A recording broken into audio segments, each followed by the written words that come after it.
Parang hindi newbie yung may-ari. Magandang hapon kalapatid, dito nga pala tayo sa Angeles. Dito nga pala sa farm ni Mr. Arlie Garcia. Papasilip ko pala sa inyo yung look. Hindi ko pala na-vlog ito nung nakaraan kasi sa dami ng project. Nawalan ako ng oras. Kaya ito papasilip ko sa inyo.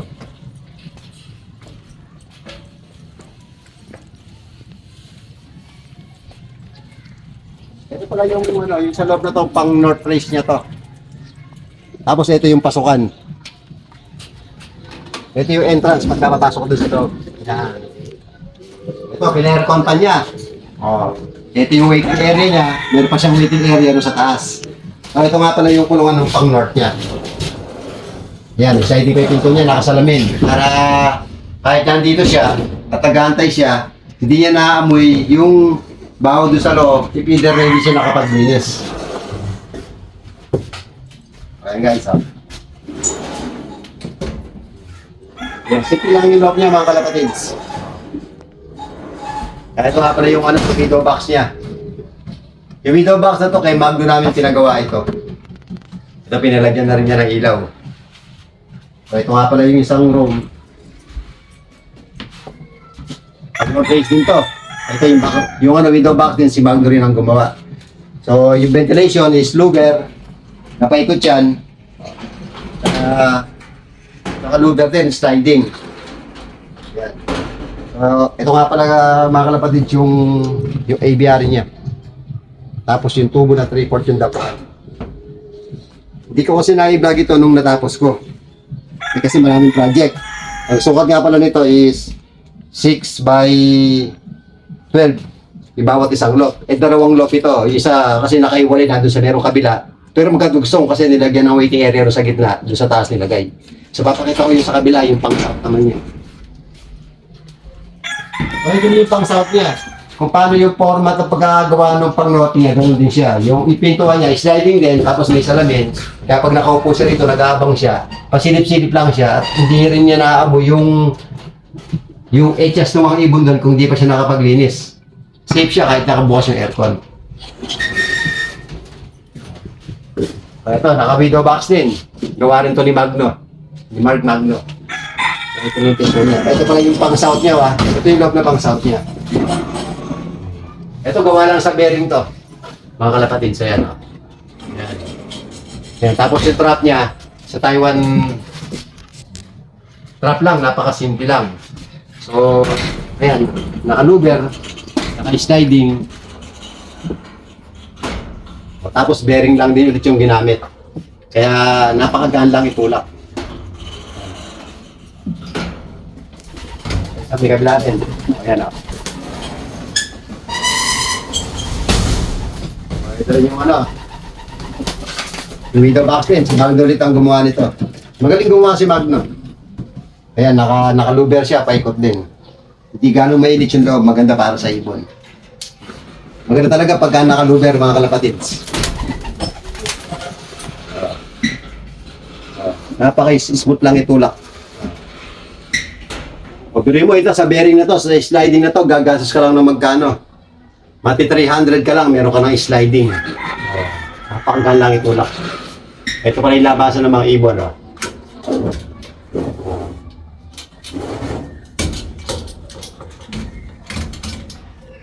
Dito tayo sa merong waiting area sa taas.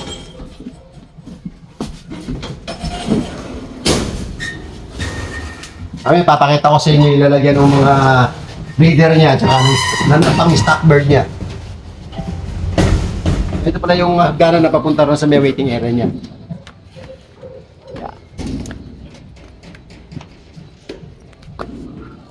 Ito kapatid, so waiting area niya. Pag ayaw niya magkapag doon sa may baba, pwede siya magkapag dito sa taas. So, pagka gusto niya umikot dito, makakaikot pa siya rin sa may gate. Ayan, kapatid, so. Ayan, o. Yan, papakita ko sa inyo yung kulungan ng pang-stock niya at ng mga breeder niya. So, mga kapatid, ito pala yung harap ng loft niya. Ito yung harap ng ABR. Ito pala yung catwalk. Ayan, lagyan namin to paikot. Ito pala yung louver sa labas, oh. In and out yung hangin dyan. Kaya hindi nagpipirmis yung init doon sa loob, ilalabas at ilalabas yung init doon sa loob. Kaya magandang ventilation sa loob yan. Ayan, kalapatid sa. Ito yung aircon niya, oh.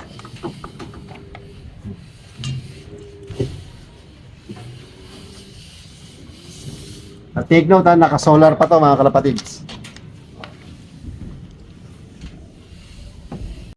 Ito pala yung sa stock loop niya. Naka-double door yan para sure na walang makakaligtas. Sliding lahat yan. Magaling magpagawa si Boss Arlie. Bibili ka nga naman ng mahal na ibon, kailangan safety yung paglalagyan ng mahal na ibon. Pero kung mga halagang tigong 100 lang yan, eh, hindi magpapagawa ng ganyan yan. Pero ito pala yung yung pinagawa niya kay John. Yan. Itlogan din ng mga breeder yan. Ay mga kalapatid, so. Ito, pagka gusto niya mag-breed dito ng mga breeder niya, dito yan nilalagay. O, ito yung sa kabila. Ayun, ito dyan, meron ng mga inakan. Ayan, o. Kaya, pagka magsusubo, pwede siya magpakain dun sa baba. Pagka maaraw, pwede magpaaraw. Pag umuulan, pwede rin maligo yung mga ibon niya rin sa baba.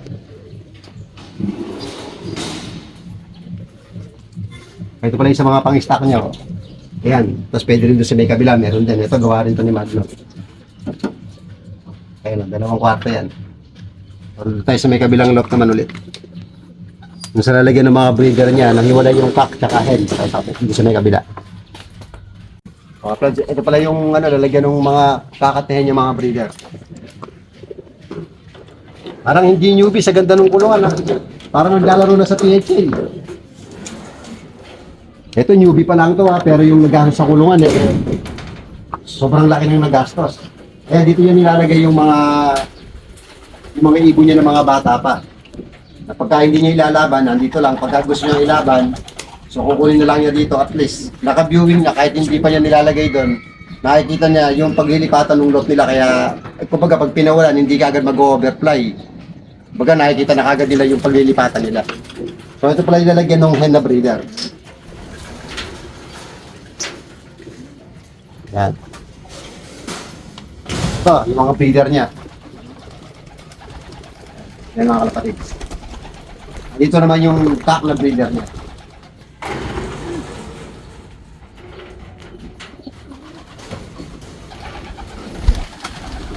Mga kalapatid. Yung mga box birds niya na ito, pinagawa lang niya ito sa mga kaibigan niya. So, pagka meron akong ginawang lot, kukontakin ko si Boss Arlie para makamura kayo sa gagastusin nyo sa box birds. Magpapagawa tayo dun sa kaibigan niya. Maganda quality. Ngayon lang ako nakakita ng box birds sa ganito. Meron siyang curve. Malinis. Ayan o. Maayos siya. Oh. Wala akong masabi sa ganda ng lock.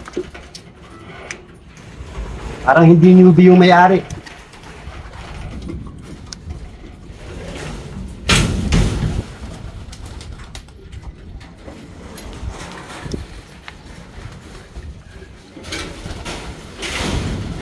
Kapatid, hanggang sa muli. Ito nga pala si Mark Aguilos. Nagpapasalamat pala ako sa inyong lahat. Tsaka nagpapasalamat din pala ako sa nagpagawa na kay Mr. Arlie Garcia. Ayun pala oh. O boss, gawin naman yan boss. O ayan. O sa lahat pala ng mga gusto magpagawa sa akin. At tsaka nagpapasalamat pala ako sa mga nagre-recommend sa akin. Maraming salamat pala sa inyong lahat. At tsaka maraming salamat pala sa mga nagtitiwala sa akin. O hanggang sa muli, Mark Aguilos.